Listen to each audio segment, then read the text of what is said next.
ये हैं 80 और 90 के दशक के क्लासिकल स्कूटर्स, जिन्हें देखकर आपको पुराने दिन याद आ जाएंगे। नमस्कार दोस्तों, भले ही आज देश में मोटरसाइकिल का क्रेज हो, लेकिन एक समय ऐसा भी था जब स्कूटर्स बिक्री के मामले में मोटरसाइकिलों को भी पछाड़ दिया करते थे, क्योंकि सामान रखने की जगह, बैठने के लिए आरामदायक सीट और बाएं हाथ की हथेली में पावरफुल गियर्स के साथ साथ उस समय ये एक फैमिली मैन के लिए परफेक्ट व्हीकल माना जाता था। इसीलिए तो 1948 में भारत में पहली बार लॉन्च होने के कुछ समय में ही एक मिडिल क्लास परिवार के लिए रोटी, कपड़ा और मकान के बाद स्कूटर चौथी जरूरी चीज बन चुका था। और आज हम आपको ऐसे फॉरगेटेबल स्कूटर्स की याद दिलाएंगे, उनकी कहानी बताएंगे जिन्हें शायद आप भूल चुके हैं, लेकिन दिमाग के कहीं कोने में वो यादें तो जरूर होंगी ना। चलिए आइए उन यादों को एक बार ताजा करते हैं और उन दिनों को याद करते हैं। दोस्तों, उस वक्त Bajaj, Lambretta, scooters India limited और LML जैसे स्कूटर्स काफी ज्यादा लोकप्रिय थे। इसके अलावा रॉयल एनफील्ड ने भी एक खास स्कूटर बनाने की पेशकश की थी, जिसके बारे में हम आपको आगे बताएंगे। सबसे पहले देखते हैं बजाज के कुछ भूले बिसरे स्कूटर्स। बजाज चेतक। साल 1948 में वेस्पा के स्कूटर्स को इंपोर्ट करके बजाज भारत की पहली स्कूटर कंपनी बनी थी, जिसके बाद उन्होंने कई साल तक वेस्पा के स्कूटर्स बेचे और फाइनली 1972 में उन्होंने अपने पहले मैन्युफैक्चर्ड स्कूटर को लॉन्च किया था। ये स्कूटर अपनी mileage, durability, low maintenance cost और मोटरसाइकिल के मुकाबले कम कीमत की वजह से काफी ज्यादा लोकप्रिय हुआ। फिर 1976 में बजाज ने इस स्कूटर को महाराणा प्रताप के प्रसिद्ध घोड़े चेतक के नाम से रीलॉन्च किया और इसे प्रमोट करने के लिए कंपनी ने अपने आज तक के सबसे फेमस मार्केटिंग कैंपेन हमारा बजाज इसकी शुरुआत की थी। याद है ना वो धुन? वो धुन सुनते ही ना कहीं एकदम रिफ्रेशमेंट हो जाता था ना। यस, उस वक्त चेतक में 145 सीसी का 2 स्ट्रोक इंजन आता था, जो कि 7.5 ब्रेक हॉर्स पावर और 10.8 newton metre peak torque generate करता था। समय के साथ इस स्कूटर में कई बदलाव हुए और ग्राहकों ने भी इसे खूब पसंद किया। हालांकि सन 2000 के बाद मार्केट में गियरलेस स्कूटर्स की डिमांड बढ़ी और करीबन 34 साल तक सड़कों पर राज करने के बाद 2006 में बजाज चेतक डिसकंटिन्यू हुआ और हाल ही में बजाज ने इसके नए इलेक्ट्रिक वर्जन को फिर से लॉन्च किया है। बजाज कब? 1984 में बजाज ने अपने इस लिमिटेड एडिशन स्कूटर को लॉन्च किया था। इस स्कूटर में 100 सीसी का 2 स्ट्रोक सिंगल सिलेंडर इंजन मिलता था। 3 स्पीड गियर बॉक्स से लैस ये engine 5.6 break horse power generate करता था। और खास बात पता है क्या है? खास बात यह है कि इस स्कूटर में उस समय के सबसे नए फीचर्स यानी इलेक्ट्रिक इग्निशन सिस्टम और इंजन किल स्विच दिया गया था। सही है ना? बजाज स्ट्राइड ये बजाज द्वारा लॉन्च किए गए गियर वाले स्कूटर की लंबी कतार में से एक था, लेकिन इसका एक फीचर जो इसे सबसे अलग बनाता था वो था इसका रेक्टेंगुलर हेडलैम्प। जी हाँ, उस वक्त ज्यादातर स्कूटर्स में राउंड हेडलैम्प दिए जाते थे। इंजन स्पेसिफिकेशंस के मामले में बजाज स्ट्राइड में 145 सीसी का 2 स्ट्रोक इंजन मिलता था, जो कि 7.1 bhp पावर और 10.8 newton metre peak torque generate करता था। लेकिन ये स्कूटर उतना लोकप्रिय नहीं हुआ था। Bajaj super.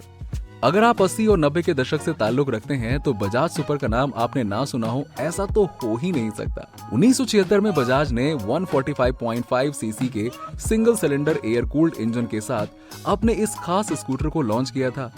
Round headlight, dual seat, बहुत बड़ा लेग स्पेस और स्किल डिजाइन के साथ ये स्कूटर उस वक्त का सबसे स्टाइलिश स्कूटर माना जाता था और इसे रखना शान की बात होती थी। इसमें इतना स्टाइल होता और इसमें दिया गया स्ट्राइड स्कूटर वाला ही 145 सीसी का इंजन 7.1 ब्रेक हॉर्स पावर और 10.8 newton metre peak torque generate करता था। बजाज लीजेंड।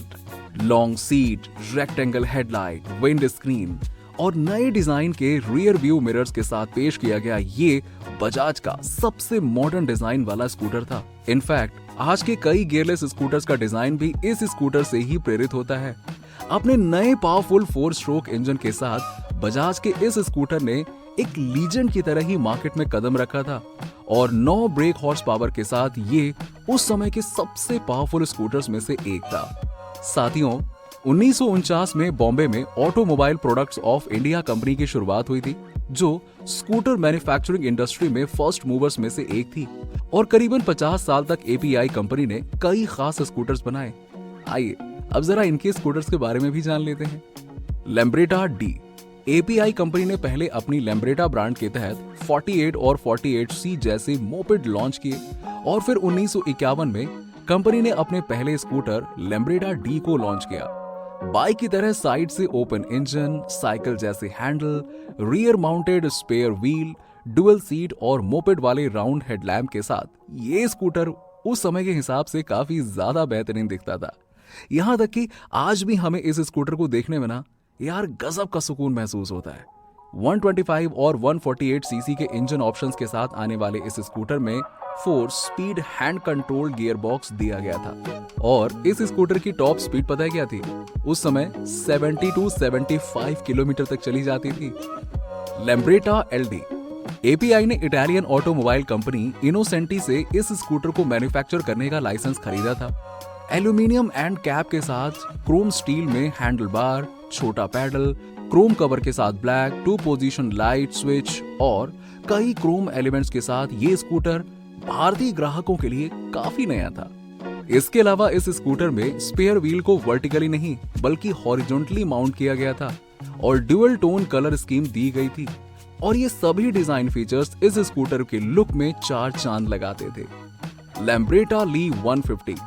अब एक समय जब ज्यादातर लोग साइकिल चलाते हों और उनके बीच आपको एक ऐसा स्कूटर मिल जाए जो इंजन से लेकर डिजाइन तक हर तरह से बेहतर हो तो यार जिंदगी जन्नत बन जाएगी, है ना? ठीक वैसे ही 1963 में जब ड्यूअल कलर, ढेर सारे steel elements, split seat, body mounted headlight, smooth kick और हॉरिजॉन्टल माउंटेड स्पेयर व्हील जैसे खास फीचर्स के साथ ली 150 स्कूटर को लॉन्च किया गया तो मार्केट में तहलका ही मच गया था। खास बात यह थी कि इसके स्पेयर व्हील्स के ऊपर आप स्टोरेज बॉक्स भी माउंट कर सकते थे। इन सभी कारणों की वजह से ये स्कूटर दुनिया भर में लोकप्रिय हो गया था। स्कूटर्स के इसी दौर में इटालियन कंपनी इनोसेंटी ने भारत में कदम रखा था और इंडियन गवर्नमेंट के साथ में मिलकर स्कूटर्स इंडिया लिमिटेड कंपनी की शुरुआत की थी। जी हाँ, साल 1972 में प्राइम मिनिस्टर इंदिरा गांधी ने लखनऊ में इस कंपनी की नींव रखी थी। आइए जानते हैं इनके स्कूटर्स के बारे में। विजय सुपर एंड विजय डीलक्स। शुरुआत में स्कूटर्स इंडिया लिमिटेड कंपनी सिर्फ एपीआई के लैम्ब्रेटा स्कूटर्स ही बनाती थी, लेकिन 3 साल बाद कंपनी ने विजय ब्रांड से अपने 2 स्कूटर्स को बेचना शुरू कर दिया, जिनके नाम थे विजय डीलक्स और विजय सुपर। 120 किलोग्राम के कर्व वेट वाले इस स्कूटर की डिजाइन काफी फ्यूचरिस्टिक थी और इन दोनों में दिया गया 150 सीसी का इंजन भी कमाल का था। जी हाँ, ये engine 8.7 break horse power generate करता था, वहीं इसकी top speed 104 kilometre per hour की थी। दोस्तों, इसी तरह 1984 में लोहिया मशीन्स लिमिटेड कंपनी ने इटली की पियाजियो कंपनी के साथ मिलकर भारत में अपना ब्रांड एलएमएल के तहत स्कूटर्स की बिक्री शुरू की। चलिए जानते हैं एलएमएल के कुछ खास स्कूटर्स के बारे में। LML Vespa select. 1960 में वेस्पा ने भारत में बजाज के साथ हाथ मिलाकर वेस्पा स्कूटर्स लॉन्च किए थे, लेकिन 1971 में दोनों कंपनियां अलग हो गईं और वेस्पा को पेरेंट कंपनी पियाजियो ने फिर एलएमएल के साथ मिलकर 150 सीसी के पावरफुल वेस्पा स्कूटर को लॉन्च किया, लेकिन उन्हें भारत में कुछ खास सफलता नहीं मिली और 1993 में जब एलएमएल वेस्पा कंपनी बंद होने की कगार पर खड़ी थी, तभी उन्होंने अपनी एलएमएल सिलेक्ट स्कूटर लॉन्च किया। 148 सीसी के इंजन वाला ये scooter 8.6 break horse power generate करता था। फीचर्स के मामले में स्कूटर की सिंगल सीट, बड़ा लेग रूम, रिजिड बॉडी और क्लासी डिजाइन इसे सबसे अलग बना देते। इस बार देखते ही देखते ये स्कूटर इतना लोकप्रिय हो गया कि 1998 तक मंदी के दौर से निकलने के साथ एलएमएल भारत की second largest scooter manufacturing company बन गई और 28% मार्केट शेयर ले लिया। LML supremo. एलएमएल सिलेक्ट को मिली सफलता को देखकर 1995 में कंपनी ने अपने सुप्रीमो स्कूटर को लॉन्च किया। बदलती टेक्नोलॉजी और ग्राहकों की डिमांड के अनुकूल ये स्कूटर 149.5 सीसी के 2 स्ट्रोक इंजन से लैस था और 4 स्पीड मैनुअल ट्रांसमिशन के साथ 7.5 ब्रेक हॉर्स पावर और 8 newton metre peak torque generate करता था। LML sensation. 1996 में लॉन्च होकर अपने नाम की तरह ही इस स्कूटर ने ऑटोमोबाइल मार्केट में सनसनी ही मचा दी थी, क्योंकि इसका डिजाइन भाई साहब इतना बढ़िया था कि हर कोई बस देखता ही रह जाए। स्पेसिफिकेशंस के मामले में ये स्कूटर 125 सीसी के इंजन के साथ आता था, जो कि 6.5 ब्रेक हॉर्स पावर और 7 newton metre peak torque generate करता था। एलएमएल स्टार एक्सप्रेस कंपनी के इस स्कूटर ने देश के कुछ छोटे शहरों में ही लोकप्रियता हासिल की थी, इसीलिए हो सकता है कि आपने इसे ना देखा हो। लेकिन आपको बता दें कि इसके यूएसए और यूके में ना अलग ही नाम से एक्सपोर्ट किया जाता था और ये वहां पे काफी प्रसिद्ध था। इसमें भी एलएमएल सिलेक्ट वाला ही इंजन दिया गया था। वेल दोस्तों, क्या आपको पता है कि मोटरसाइकिल मैन्युफैक्चरिंग इंडस्ट्री की दिग्गज कंपनी रॉयल एनफील्ड भी स्कूटर बनाती थी? जी हाँ, कंपनी ने अपने एक शानदार स्कूटर को लॉन्च किया था जिसका नाम था रॉयल एनफील्ड फेंटाबुलस। इस स्कूटर में 175 सीसी का बड़ा इंजन दिया गया था, जो कि 7.5 ब्रेक हॉर्स पावर जनरेट करता था और कंपनी ने इसमें इलेक्ट्रिक स्टार्टर भी दिया गया था। अपनी लॉन्ग सीट, लो हाइट, उठे हुए फ्रंट मडगार्ड और लो माउंटेड स्पेयर व्हील के साथ ये स्कूटर काफी आकर्षक दिखता था। लेकिन अनफॉर्चुनेटली ये स्कूटर उतना चला नहीं और कंपनी ने फिर से बाइक्स में फोकस करना शुरू कर दिया। जी हाँ, तो दोस्तों, इन भूले बिसरे शानदार स्कूटर में से आपका पसंदीदा स्कूटर कौन है? कमेंट सेक्शन में कमेंट करके जरूर बताइएगा और वीडियो पसंद आई हो तो जल्दी से इसे लाइक कर दीजिएगा, शेयर कर दीजिएगा, साथ ही साथ हमें सपोर्ट भी करिए। और हाँ, ऐसे ही कमाल के वीडियोस देखते रहने के लिए चैनल को सब्सक्राइब करके नोटिफिकेशन बेल को जरूर प्रेस कर दीजिएगा। धन्यवाद।